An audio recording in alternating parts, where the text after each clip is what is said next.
Hello and welcome to Travel Better. This webinar series focuses on suppliers from all over the world who are doing incredible things with sustainable travel. I'm really excited to explore further into the polar regions today with sustainability and Quark Expeditions. My name is Hannah. I am an adventure and sustainable expedition travel specialist, and I'm really excited to be joined today by Kara and Lindsay, who are coming from Quark Expeditions. Thank you so much for being here. I really appreciate your time. Oh my gosh, thank you so much for having us. This is such a great conversation and you're doing such good for the world with not only having people live their travel dreams, but also care about the planet at the same time and do it sustainably. Yeah, I think we all love to travel, so why not travel better, right? Let's make sure that we're making a positive impact wherever we go. And I love that Quark has that same policy front of mind. That's awesome. That's Absolutely. exactly it. And, I just wanted to mention for people who haven't heard of Quark Expeditions, we only do polar exclusively. So Quark Expeditions isn't a cruise company that dabbles a little bit in the Arctic and Antarctica. We have 30 years of polar expertise built into our trips. We've actually taken more people to the polar regions than any other operator that are taking people to these areas. So we take travelers to the Arctic and Antarctica. We don't explore anywhere else in the world, really making us specialists in these regions. So I'm so proud and pleased to be here with my incredible colleague, Lindsay. She is the sustainability manager. And so thanks so much, Lindsay, too, for being here for this amazing conversation. I'm really excited to be a part of it.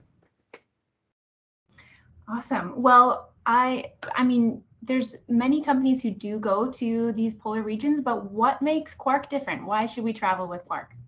I'm so glad you mentioned that because we were actually the first company to take travelers to the North Pole back in 1991. So we've been doing this for a very long time. Like I mentioned, we are specialists in these regions. This is all that we do. We were also the first company to fully circumnavigate Antarctica with passengers as well. So that's another, what I say, just something really proud to know that when people are traveling with us, they are in very, very good hands.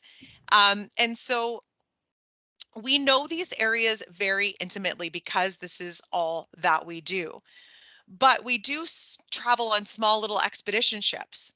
So we have a fleet of small vessels, and having a ship in these regions that are under 200 passengers are the way to see these areas. As soon as you Mhm. get it on a ship that's 250, 300, 500 passengers, not everyone's getting off the ship at the same time, and not everyone's getting off the ship at all.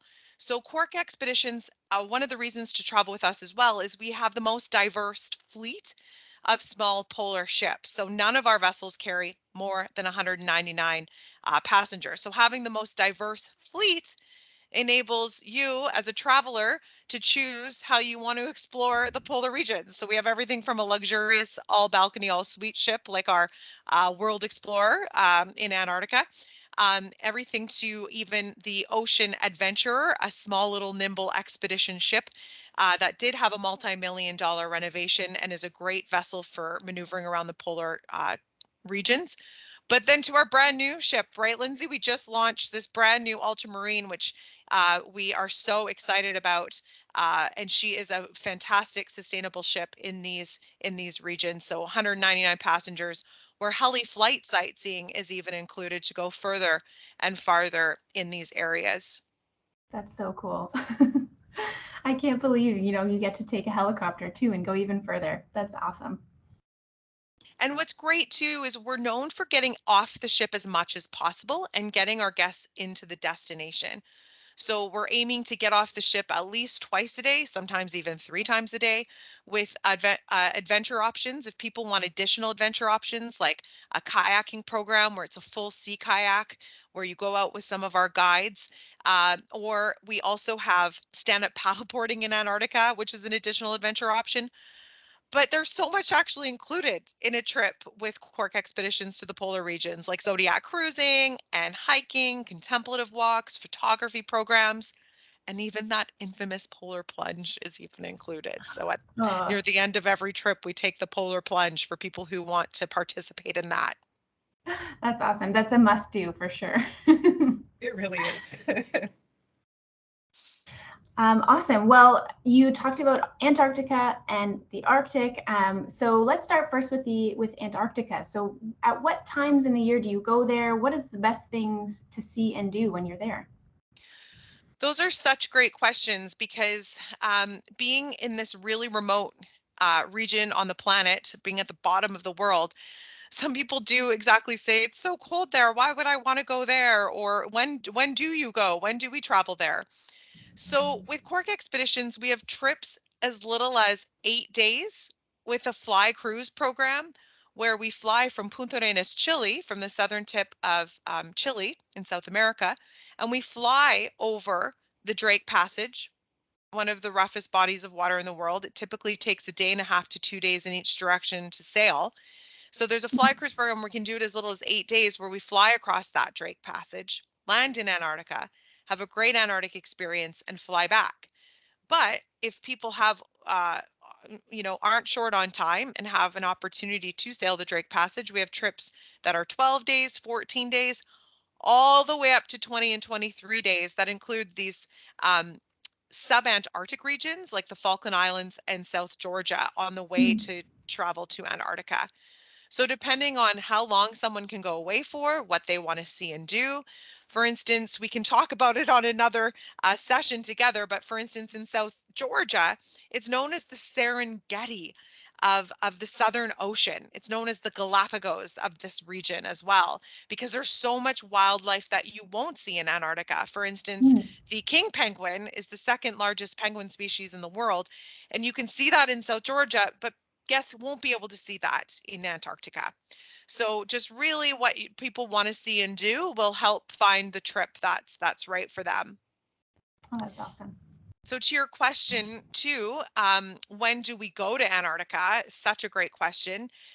So we start at the end of October and we go all the way to the beginning of April. So there's a really big season and we're going in the Antarctic summer. And so it's just seeing different things at the times that people want to go. So for instance, if someone travels in November, it's the beginning of the season, lots of snow, huge glaciers and mountain ranges that are covered in snow. And the chicks haven't hatched yet, the penguin chicks in Antarctica. So we're seeing the adults in November and December building the nest to prepare for their chicks. And so they're building their nest, stealing little pebbles from each other. It's so hilarious seeing the personalities of these penguins come out. But then going at the end of December is generally when the penguins start to hatch in Antarctica. So the chicks come out the end of December, beginning of January. Uh, January is typically the peak of the Antarctic season in terms of their peak of their summer. So there is no bad time to go to Antarctica when we're in these regions. Just again seeing different things. I went to Antarctica for the first time in February with my 66-year-old aunt, my Aunt Lucy. And we had a great time in February because we saw a lot of whales. So a lot of humpback whales were migrating at that time. We saw orca whales, minke whales. So again, just depending on what you want to see and do. Again, we're trying to get off the ship as much as possible. So when people are traveling with Quark Expeditions, we have included activities and then we have additional adventure options. I really enjoyed hiking and walking. So in January, February is a great time to do that. Whereas in November, there's so much snow, you can't hike as long and as further in those months. But with the ultramarine, we do have heli flight sightseeing included. Which we were talking about earlier, having 2 helicopters on that vessel.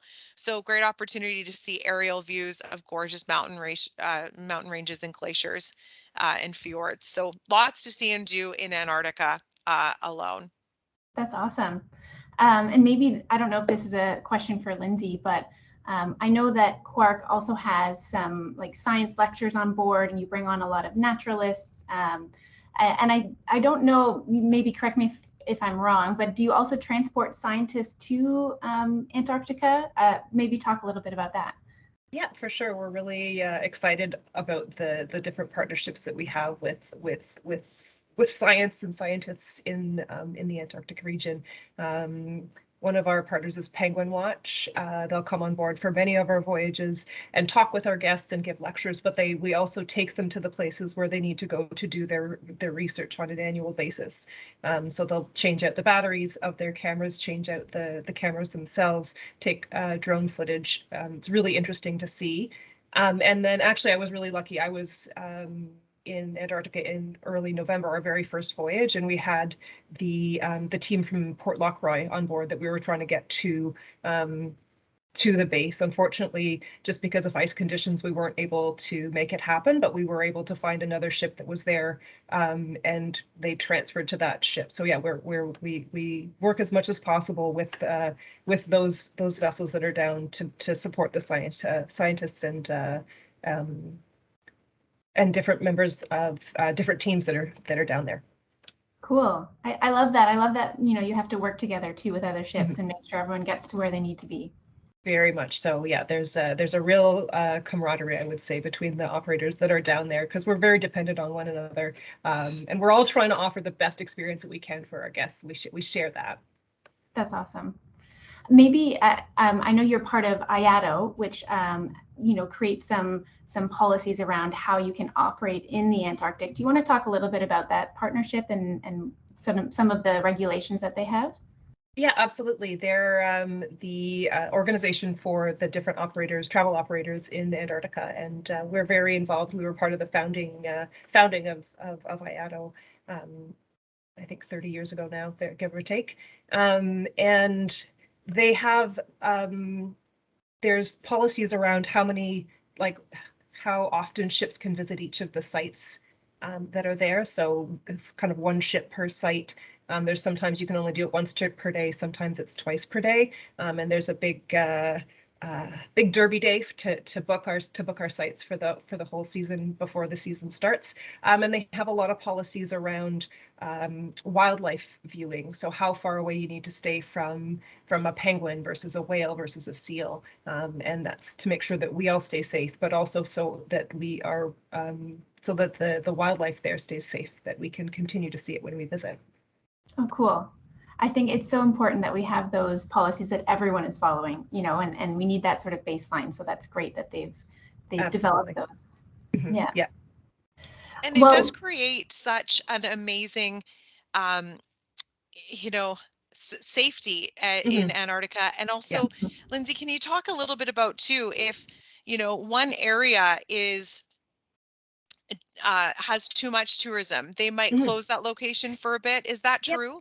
Yeah, there are often discussions around that, whether if they can see an impact that tourism is having on a specific site or a colony of penguins, they'll raise a flag and really make sure that if we need to kind of stop visiting that place for a season, that we can. I know that there was a study ongoing with Penguin Watch around a couple of sites to determine if the impacts that they were seeing were related to tourism, related to fishing, or related to something else. And because I don't think any operators visited in the 2020-2021 season, there was a really interesting opportunity to see the difference at that colony. So yeah, there's an opportunity there to engage with IATO and with the science community. And that's such a good point to bring up, because some people say, will I stop at, you mentioned Port Lockroy earlier, will I stop at this site? Will I stop at this site? And every trip is so different that we're not stopping at the same sites in Antarctica over and over and over again. Not one trip is exactly the same as another. That's part of the expedition nature of going to Antarctica. It's part of the excitement and the adventure, that's for sure. Yeah, and even if we plan to visit someplace, we may or may not get there depending on what the weather does, what the ice is doing. It's part of the expedition spirit. It doesn't mean that it's the place that you're going to go instead isn't like at least as good, if not better. That's awesome. Yeah, we have to be very flexible, especially in these areas that are very fragile and quite remote. For sure. Flexible is such a great word. Yeah, Yep. I love that. Okay, so let's go to the other side of the world. I know you also travel to the Arctic, so tell me a little bit more about that and what sorts of things you can see and do there.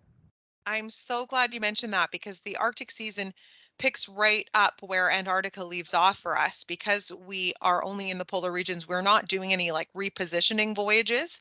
Hmm. And so with the Arctic, about 4 million people live north of the Arctic Circle at 66 degrees north in small little communities like the Canadian Arctic and Greenland, Finland, Iceland, and Norway. Like, this is such a great map. I love this map. Um, and what's neat is this is one of the differences between Antarctica and the Arctic, because more often than not, people say, where should I go first? What can I see and do in the Arctic that I can't see and do in Antarctica? And so if you're into cultural visits and community visits, and this is a great opportunity to explore the Arctic, because this is an aspect that you can do and see in Antarctica or in the Arctic that you can't in Antarctica. So Hmm. people have been living in these areas for over 3,000 years. So there's no better time to travel really to the Arctic than now. We've been developing a lot of innovative itineraries in these areas too, which is exciting because I've been to East Greenland and now I have to go back to do South Greenland. And the Canadian Arctic is incredible. We have so many new itineraries in the Canadian Arctic too, where people can travel to the Canadian Arctic with us in just as little as 9 and 12 days right from Toronto. So flying Hmm. from Toronto up to Resolute, having a great voyage, and then flying back to Toronto. So there's plenty of choice in the Arctic, and people typically go back more than once. Whereas in Antarctica, people go back once. Some people go back 2 or 3 times. But with the Arctic, people keep coming back because it's so diverse and it's so different. There's so many wildlife experiences and different scenery in these regions. Hmm.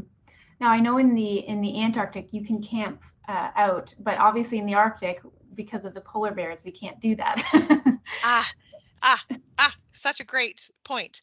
So exactly. So camping in the Arctic because of polar bears, especially in the island of Spitsbergen, the main island of the archipelago of islands Svalbard here off the coast of Norway. You're absolutely right. There's more polar bears than people in that region. So camping out is not a good idea. With that being said, we have a brand new Greenland camp that people can purchase for one night. It's an additional experience on our South Greenland itinerary, which I'll talk about, our Greenland adventure, which is South Greenland. It's a 9-day trip, so there's 7 nights on the ship, and so one of those nights people can actually choose and purchase the a Greenland camp. So definitely there is an opportunity to camp in the Arctic because going so far into the South Greenland fjords, a lot of the bears don't really come in there. They're sticking along the edges of Greenland on ice floes and hunting. So there is a camping opportunity in the Arctic, and I'm so glad you brought that up Oh, in that's South great to know. I Greenland. didn't know that. Yeah, That's so awesome. definitely something to have on people's radar. So exciting, South Greenland, so beautiful. And so with the Arctic, it's the Arctic Ocean, so it's water surrounded by land masses. But with the Antarctic, another difference is the Antarctic, which a lot of people don't know, it's a continent, it's land, and then surrounded by water. So just depending on people's level of geography and what they know, I find that a point to share with people because some people don't realize that either. So another special thing about the Arctic that's very different from Antarctica. And so what different like what sorts of wildlife can you see at different times of the year, or what sorts of things can you do? Yeah, so with our season being in the northern hemisphere summer for the Arctic, we start our trips at the beginning of May, and they go all the way to the beginning of October. And so in Spitsbergen, known as the realm of the polar bear, and we could do just one talk on Spitsbergen alone. I went in 2019 and I went in July and I saw a mama bear out on the sea ice. Our expedition leader gently woke us up at about 5 in the morning and to see these two cubs and their mother out on the sea ice. So I loved going in July to Spitsbergen. But there are also 7 and 10-day trips to Spitsbergen in May, for instance. Great opportunity to still see the polar bears out on the sea ice. There was an opportunity where our polar bear specialist walks around, and if we're seeing a polar bear out on the sea ice, the ship itself, these small little vessels, are the perfect viewing platforms for scenery and wildlife. So you're still able to see and have opportunities to see bears in May in Spitsbergen with lots of snow and mountain ranges. So great opportunities. And just like Antarctica, we're getting off the ship as much as possible in these areas to go hiking and walking and see wildlife. I love seeing birds. I was never a birder until I started going on trips with Quark Expeditions, because as Lindsay was saying earlier, there we do have ornithologists, biologists, geologists, great expedition team, and it's 1 expedition team member to 7 guests. So our ratio is the smallest in the industry. And so it's amazing having our guides actually driving the Zodiac. So when you're seeing a seal, it's so neat that a lot of the expedition team members will share what type of seal it is, or, is this fast ice coming off from a glacier, or is this sea ice? And so it's just wonderful educational experience too. But the wildlife in Greenland, we go to Greenland in July, September, and October. And the wildlife, there's musk oxen, which I can share a story about me seeing musk oxen at some point. I loved hiking, and these amazing musk oxen are related to the sheep family, and their wool is kiviot, and it's the warmest wool. So you can see things like that in Greenland and our Canadian Arctic as well. In our Canadian Arctic and Greenland and Spitsbergen as well, I saw Arctic foxes and Arctic hares. So just depending on where you go and what time of year, again, you can see different things. Right. And of course, the Northern Lights is probably very popular. I know that you can probably see it throughout the year, but I'm not sure exactly what time is the best. I love that Greenland Northern Lights is on your radar, and just the Northern Lights in the Arctic in general, because a lot of people don't know that Quark Expeditions has trips specifically catering to the Northern Lights. And we see them, our program that's specific for the Northern Lights is the Greenland Northern Lights program. So Greenland being the largest island in the world, home to the longest fjord systems on the planet. So if you are a hiker, definitely seek out Greenland. Some of the most beautiful hikes I've been on in my life are in Greenland. And I grew up on the west coast of British Columbia. I'm from originally Vancouver in the interior, in Kelowna and the Okanagan. And I love hiking. And Greenland was never on my radar. And I went in 2016 in September, and we got woken up in the middle of the night on our 14-day trip, and we saw the Greenland Northern Lights. And so Cool. we're going in September when the sun's setting around 9 or 10 at night. And so during the day, we can go hiking, see wildlife, like I saw some Arctic hares and Arctic foxes, those musk oxen. So we're hiking and doing activities during the day, but then at night is amazing opportunities to see the Northern Lights. My trip, I stopped getting up at about on the 4th night because I was so tired, staying up as much as possible to see the Northern Lights. And I wanted to get up for our early morning Zodiac cruises at around 6 a.m. So I wanted to maximize my time also off the ship. But the Northern Lights are just beautiful. So I will never forget this. The first night we got woken up at about 2 in the morning, and I had my pajama bottom still on, and I put on my cork yellow parka that everyone gets. It's theirs to keep on a trip. And I went out on deck, and sure enough, I forgot I was wearing my wine glass pajama bottoms that are fleece. And I thought, thank goodness everyone's looking up, because I was wearing my pajamas. I'm sure other passengers were also in their pajamas, but great opportunity to see the Northern Lights.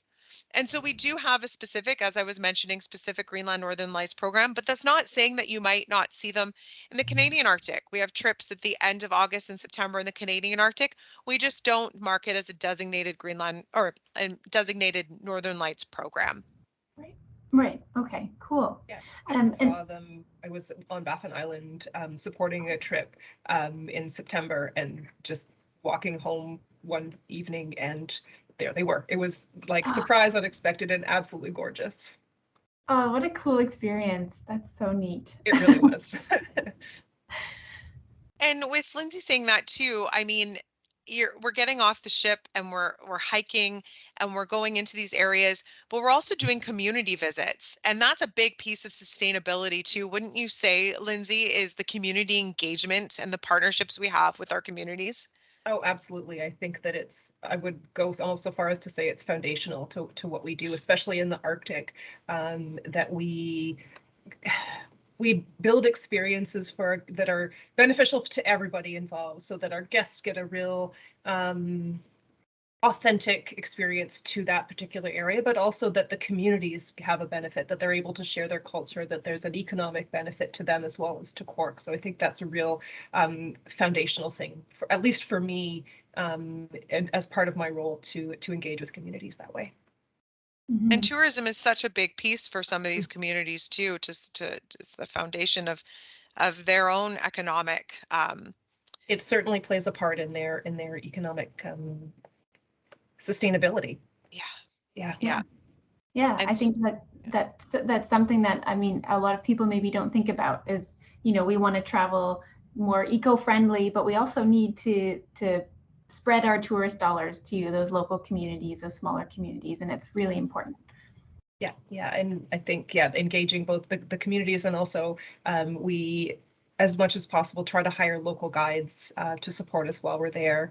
There's a fantastic program that the government of Nunavut runs called Nalunaisi, the Inuit Cruise Training Initiative, where they put interns on board ships in the Arctic. We were a participant in 2019 season, and actually some of the interns have come on to be guides with us in the Antarctic and subsequent Arctic season. So it's a really fantastic program that we're a part of, and we're looking to bring on another partner in Greenland as well for some Greenlandic guides. Oh, cool. Oh, that's awesome. And then you really get that authentic feel too when you're there, because you're letting someone who knows the area so well. Yeah, that a cultural exchange is so beautiful in these regions. One of our interns wrote the most beautiful, heartwarming, just reflection on her experience as a guide. And I think she had the entire company in tears. It was absolutely beautiful. There's part of it, you can read it in our Polar Promise 2019 report. I would highly recommend it. Oh, nice. Well, speaking of Polar Promise, I know that this is something that you brought on in 2019, but I'd love to learn more about exactly what that is. Maybe this is for Lindsay. For sure. Sorry, Kara, did you want to say anything? Yeah, that's perfect, because the Polar Promise is such a big piece with our 4 pillars of sustainability, and with community engagement. So many of our itineraries offer that. So for instance, our Under the Northern Lights program in Itakormorut is one of the community visits we do. So this is a great 14-day program. We've got space this summer and next summer as well, where we're not only seeing East Greenland, but we're also seeing the northwest portion of Iceland too. And South Greenland isn't on people's maps, but this is where that camp is. And this is a perfect example with our Polar Promise that Lindsay will get into, is dealing with partnerships. Our South Greenland guides, we have people that are from South Greenland, born in South Greenland, that are participating with us at the Tsermut camp in Greenland. But Greenland's just so beautiful. This is an example, because we have the helicopters on the ultramarine. These are the aerial views, so that we can do heli hiking, heli landings, and flight sightseeing in these areas. So it's just beautiful. So part of the sustainability piece in the Greenland Adventure Program is huge. Being able to hike, and also we not only go into the these camps, but there's also a couple of other community visits that we go to on the Greenland Adventure Program as well. So if some people are really big into adventure and hiking, that's available to them. But if people are into more of the history and the cultural aspect too, they can spend more time doing what they choose. And on any Quark Expeditions trip, whether it's the Arctic or Antarctica, there's something for everyone. Someone who's really an active traveler, or someone who's a leisure traveler, and anyone in between. And it's certainly not for just cruisers. We have a lot of people who've never been on a ship before, but being on these little ships, this is the only way to maneuver in these areas. This is how locals get around in Greenland, is by boat. So I wanted to mention that before Lindsay gets into the Polar Promise, because we've unveiled this in 2019, as Lindsay was saying, with the sustainability report. So I just wanted to mention a little bit more about Greenland. And yeah, Lindsay, please share our polar promise and what that is. Yeah, for sure. So both Hannah and Kara said, it was our polar promise is our kind of a framework for all of our sustainability initiatives. As you can see here, there's 4 main pillars that I would say I was actually really pleased with how this framework turned out, because it's quite clear about what goes into each, but there's also lots of opportunities to grow and expand and build on what we're doing. So the 4 pillars are our principles, though that's like our foundation. Those are our policies and how we operate. The planet pillar has all to do with our carbon reduction, and how we operate with as it relates to carbon, as well as how we operate as it relates to waste or lack thereof. Our partnerships have a lot to do with our communities and the community partnerships, like I was talking about, the Inuit Cruise training initiative. And there, Kara mentioned at Accordion, which we had a really lovely ambassador program that we had some elders come on board for an entire voyage and just share their experience with our guests. Also, our science partnerships with the science community, and then our positive impact is something that I'm really excited about. But there's still lots of work to do on it, and that's the idea that taking people to these remote areas really solidifies how much they care for them. I think it was David Attenborough that said, you care about the things that you can see and that you've experienced. So the idea being that we can inspire people to make changes in their lives, and those changes that all of our passengers make together are bigger than any impact that we as an organization could make. So we're hoping to inspire people to make changes in their lives. So that's kind of the foundation of the Polar Promise and where we're looking to go. Oh, that's awesome. I loved how clear those 4 pillars are. And you're so right that, until you experience Antarctica or, see a community in East Greenland, you really don't understand what it's like to be there and what you're protecting. Why is it worth protecting? Exactly. So that's awesome. Mm-hmm. And part of the Polar Promise too, to add to Lindsay, is and to build on what she's saying, is exactly our Polar Ambassador program. Mm-hmm. So we have a Polar Ambassador program. So if people are traveling with us to the polar regions, they can take home with them the sustainability lessons that they've learned in these regions when they're with our expedition team, with all of our guides, getting presentations throughout, and people can come back and apply them to their everyday lives in their own communities. Because some people say, well, what can I do when I get back home? Like, I have seen this, as Lindsay said, and I am changing and I want to have a positive impact. But they don't know what to do. So it's great that people can come back and apply what they've learned. And so ultimately too, our Polar Promise is about preserving the polar regions for our next generation. Like, that is our Polar Promise. Yeah, exactly. And it's kind of to build on what Kara said, I was really, not that I didn't know it before, but I was really struck on the voyage that I went on, how passionate our expedition team is specifically around conservation and the planet. I actually felt like I needed to get up and talk a little bit about the Polar Promise at the very end, because there was a thread throughout all of the presentations that happened on board about how we as humans are impacting wildlife and the glaciers and all. Like, it was very, I'm actually even getting goosebumps thinking about it now. It was so touched by it. Then I felt, I'm obviously quite passionate about what it is that we do. It just made me even more grounded in what I wanted to do and how much of a difference I hope that we can make. That's awesome. That's so cool. And what is the future for sustainability at Quark? Do you have any initiatives coming up, or what are you working on? Yeah, so we're currently in the middle. We set 5-year goals set to kind of 2025 when we first launched. And we're right in the middle of that right now towards, we set a kind of a main goal for each of the 4 pillars. Of course, I need to bring it up now. We want to be the most sustainable polar tourist operator by 2025. We want to reduce our carbon emissions per passenger and the zero waste to landfill for the Quark for ultramarine under our planet pillar. We want to lead change through community engagement as part of our partnerships pillar. And the goal of the Polar Ambassador Program is to that the positive impact of bringing people to the polar regions far outweighs the impact of taking them there. So that's those are the big goals for 2025.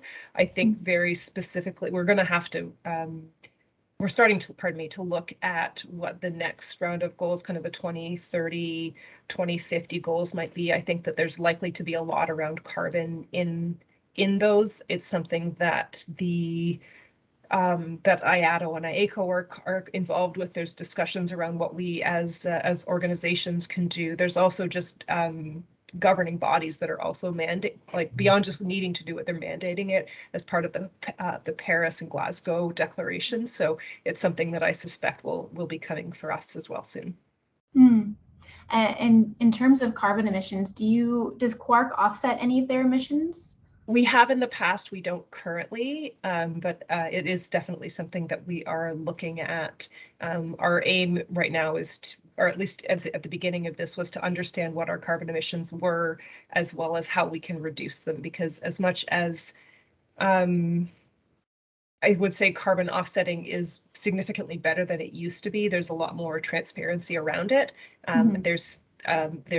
We're still trying to figure out how we can engage with that in a way. There's some really interesting carbon capture projects that I'm hoping that we can engage with.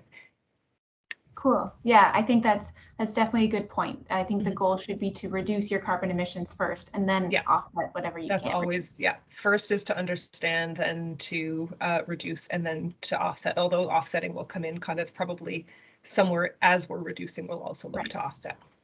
Right. Awesome. That's kind of all the questions I had. I feel like I learned so much today. Thank you both so much for being here. I don't know if you have any last things you want to mention, but yeah. No, I just wanted to say thank you so much for having us, and thank you for everyone watching. And if you have questions, please reach out to Hannah. We're really great partners. And so it's people like Hannah that we work so well with. So book your travel definitely through Hannah. And if you have any questions, we chat all the time, so she can get you the answers to you. And we can always chat together with Hannah on the phone or on a virtual meeting like this. So if you have any more questions or interests, please let us know, because this is just the tip of the iceberg. I get so excited about it.